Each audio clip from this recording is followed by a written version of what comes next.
about the bread of life in John chapter 6, verses 22 through 27 today, and talk a little bit about what all that means. And so, without any further ado, let's get going. In John chapter 6, starting in verse 22 and going to 27, it says, "The next day, the crowd that had stayed on the other side of the sea knew that there had been only one boat. They also knew that Jesus had not boarded the boat with his disciples, but that his disciples had gone off alone. Some boats from Tiberias came near the place where they ate the bread after the Lord gave thanks. When the crowd saw that nearer Jesus nor his disciples were there, they got into the boats and went to Capernaum looking for Jesus.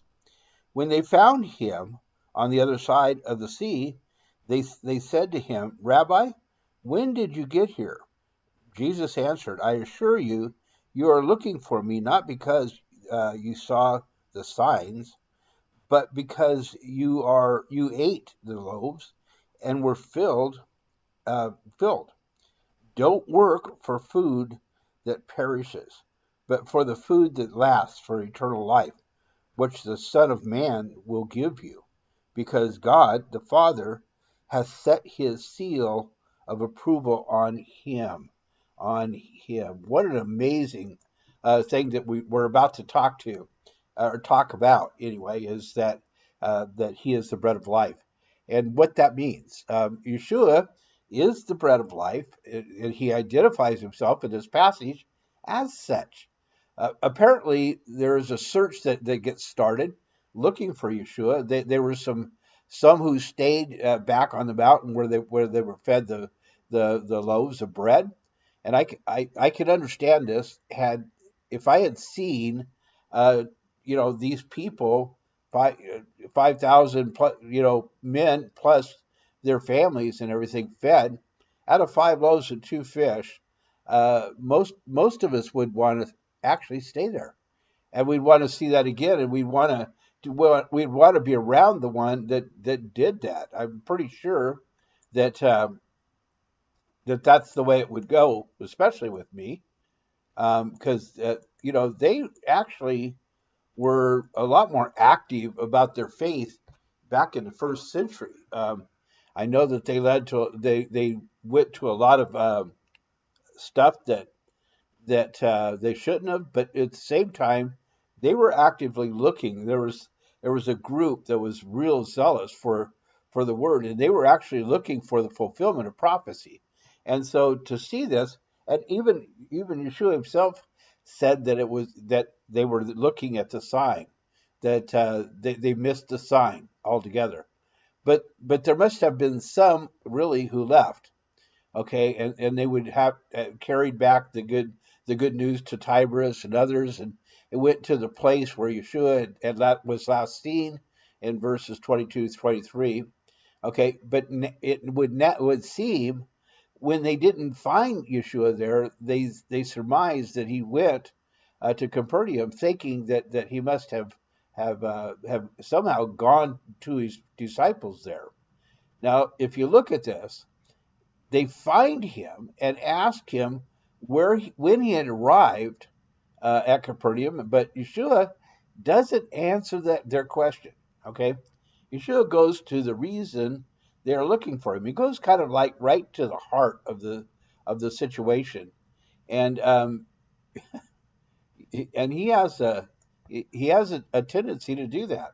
He doesn't want uh, to waste words with when did you get here? He wants to go right to the heart of the situation, and the heart is that you are not looking for me because you saw a sign. You're not really looking for me because he could be the Messiah. You're not really looking for me for the reasons that you should be looking for me. And so now, if you look at it, they find him and they ask him these questions. And if you look at verse 26, I assure you, in the King James, verily, verily, it it means trustworthy. So Yeshua is saying that what he is about to tell them is a trustworthy statement. Yeshua tells them something important. Okay, you are not looking for me because you saw the sign. Okay, now I gotta ask you this: if you were there in the crowd, what would you think? What would you think if you got that answer from him? What would you think? Would it cut you to the quick? Would it upset you? Would it make you angry? What would be going through your mind? Okay, so this is what he tells him, but Yeshua tells him what's important. You're not looking for me because you saw the signs of me being Messiah. This word sign is miracle sign or token, and the word means to mark, to indicate, to signify. Yeshua tells them the real reason. It's because you ate the loaves and they were filled. And it means to gorge, to fill, and to satisfy. Basically, Yeshua says, I came to give you a sign of who I am, but you missed it. And we find filling your belly became more important. Now I gotta tell you something. That may be a statement that's in your face, but in many cases, it's a true statement.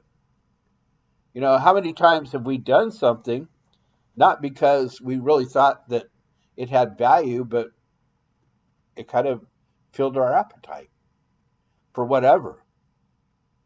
I want you to notice that nothing comes up about Yeshua walking on the water to the disciples in the boat during the storm, which could have been brought up at any time there. How did you get there?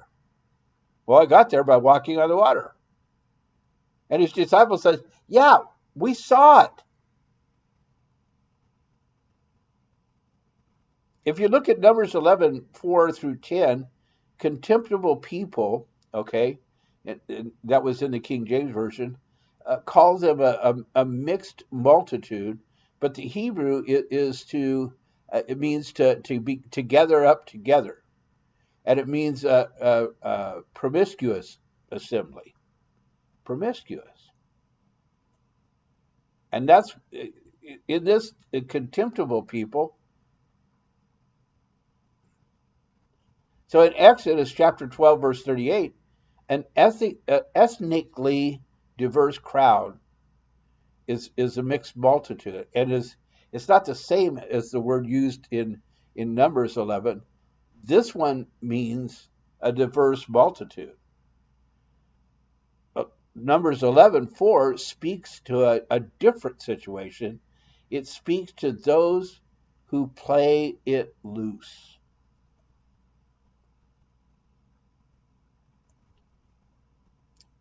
Back to Numbers chapter 11, verses 4 through 10,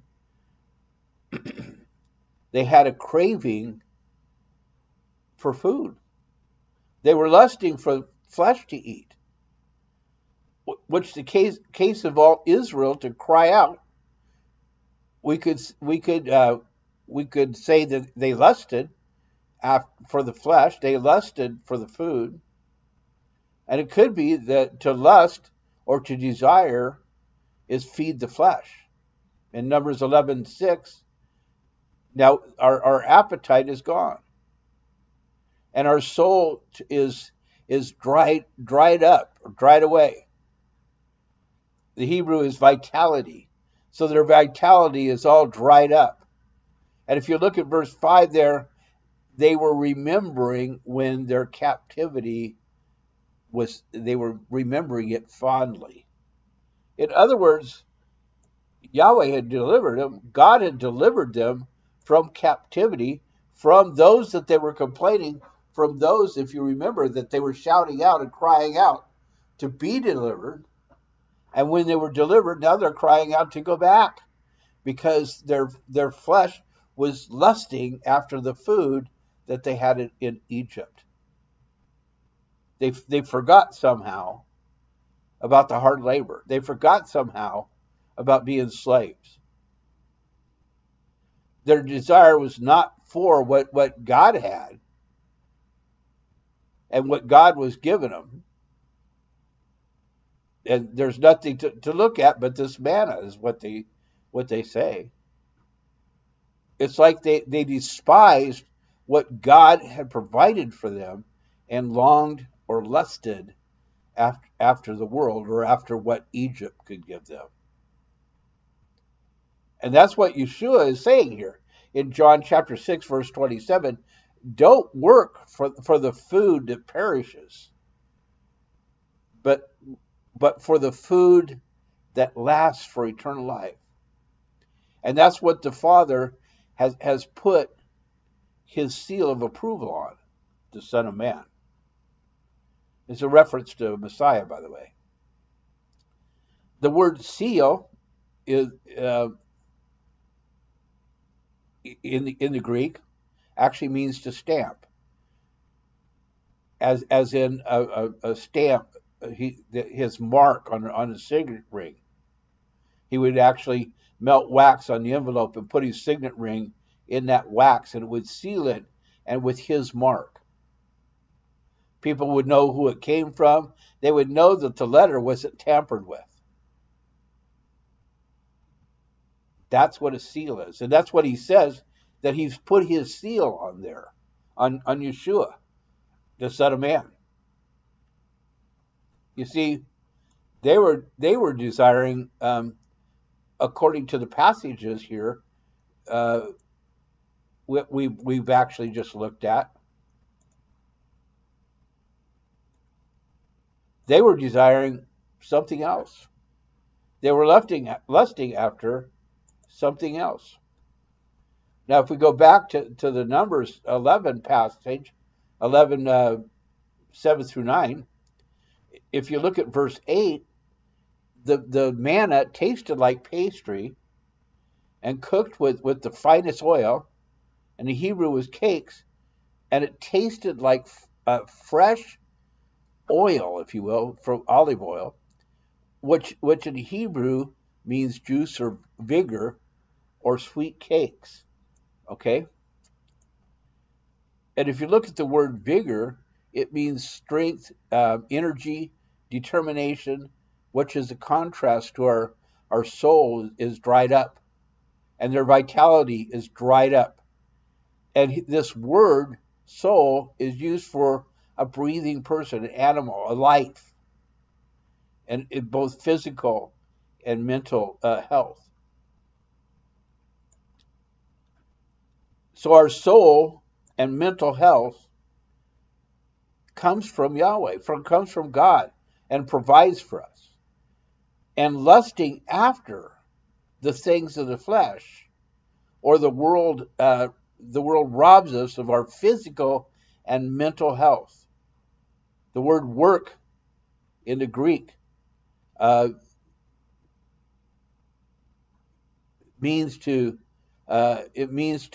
weave, and it would say, do not weave into your life those things that do not have the Father's seal on them.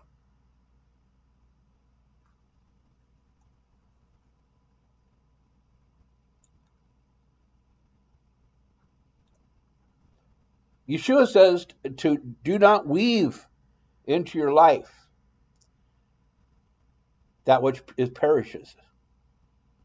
And that's what he was talking about, the food. It perishes. If that's what you're working for, the food that you're working for perishes.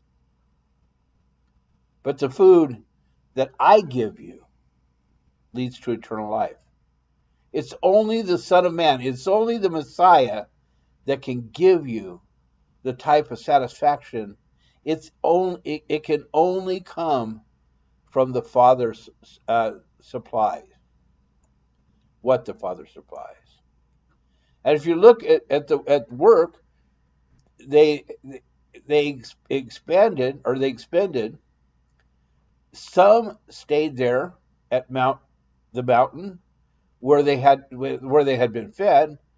Others left and came to the place in Tiberias in the boats, so that they had rowed across the lake, and then they saw both on foot, and the boats to Capernaum to find him because of the bread and the fish. It's a difficult lesson because we need food in our bellies to survive. But it seems natural for us to seek these things. But it really goes back to Matthew chapter 6, verse 33, when we seek his kingdom and his righteousness first, and all these things required for life will be added onto us.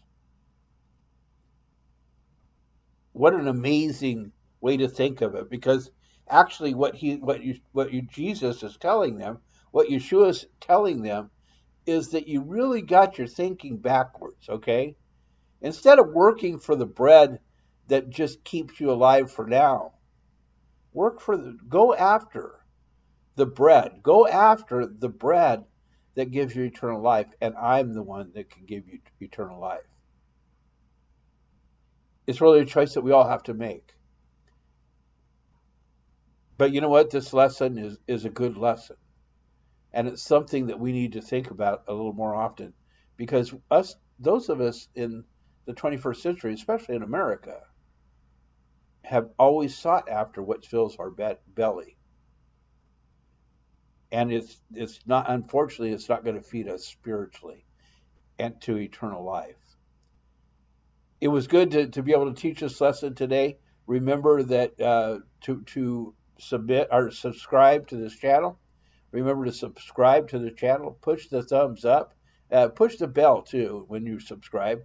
Give us some comments. Let us know how this lesson, how it affected you, and if you have any questions, please don't forget and make sure you ask us those questions so that we would be able to dialogue